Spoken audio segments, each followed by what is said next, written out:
بسم اللہ الرحمن الرحیم۔ السلام علیکم۔ پردیسی نیوز کے ساتھ میں ہوں ساجد علی۔ سعودی امن العام سعودی عرب میں ہر ہفتے میں ہونے والے بڑے جرائم اور اس میں کیے جانے والے گرفتاریوں کا رپورٹ ہر ہفتے کے دن جاری کرتے ہیں، جو ہم آپ کے ساتھ باقاعدگی سے شیئر کرتے ہیں۔ اس ہفتے کا رپورٹ بھی جاری کیا جا چکا ہے۔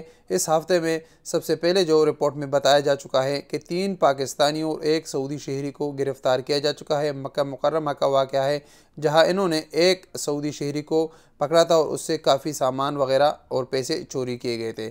اس کے ساتھ ساتھ ریاض میں 7 انڈین نیشنلٹیوں اور 1 بنگلہ دیشی کو گرفتار کیا جا چکا ہے، جو سم کو غیر قانونی طریقے سے فروخت کرتے تھے۔ سعودی شہریوں اور سعودی عرب میں مقیم غیر ملکیوں کے اقاموں پر یہ سم جاری کیے جاتے تھے ان کے اجازت کے بغیر۔ اس کے ساتھ ساتھ 1 یمنی شہری کو بھی گرفتار کیا جا چکا ہے، جو ایک سٹور کے سامنے پارک کی ہوئی گاڑی کو چوری کیا تھا، جس کی ویڈیو کافی وائرل ہو چکی تھی۔ اس کے ساتھ ساتھ 2 پاکستانیوں کو گرفتار کیا جا چکا ہے ریاض میں، جو اقامے کی خلاف ورزی کرتے ہوئے غیر قانونی طریقے سے سعودی عرب میں مقیم تھے، اور یہ لوگ سٹوروں اور گوداموں سے چوریاں کرتے ہوئے پکڑے گئے تھے۔ اس کے ساتھ ساتھ سعودی شہریوں کو گرفتار کیا جا چکا ہے، جو کہ سیکیورٹی اداروں کے جعلی یونیفارم، جعلی ریڈیو کمیونیکیشن اور جعلی اسلحہ ان کے پاس سے برآمد ہوا ہے، جو لوگوں کو لوٹنے میں مصروف تھے۔ ان کو بھی پکڑا جا چکا ہے۔ سعودی امن العام کی یہ رپورٹ آپ لوگ اپنے اسکرینوں پر ملاحظہ کر سکتے ہیں۔ السلام علیکم ورحمۃ اللہ وبرکاتہ۔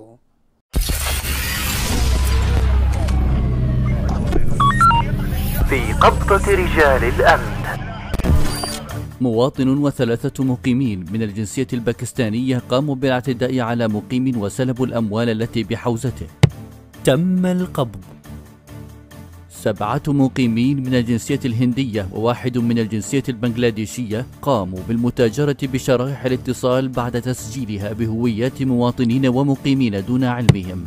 تم القبض 3 مخالفين لنظام الإقامة من الجنسية الباكستانية امتهنوا اقتحام المتاجر والمخازن والمستودعات وسرقة ما تحتويه من مبالغ مالية وبضائع. تم القبض مقيم من الجنسية اليمنية يقوم بسرقة مركبة أثناء توقفها أمام أحد المحال التجارية.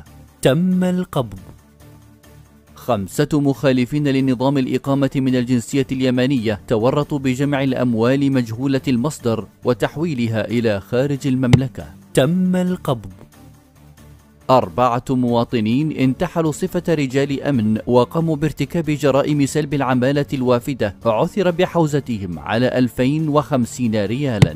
تم القبض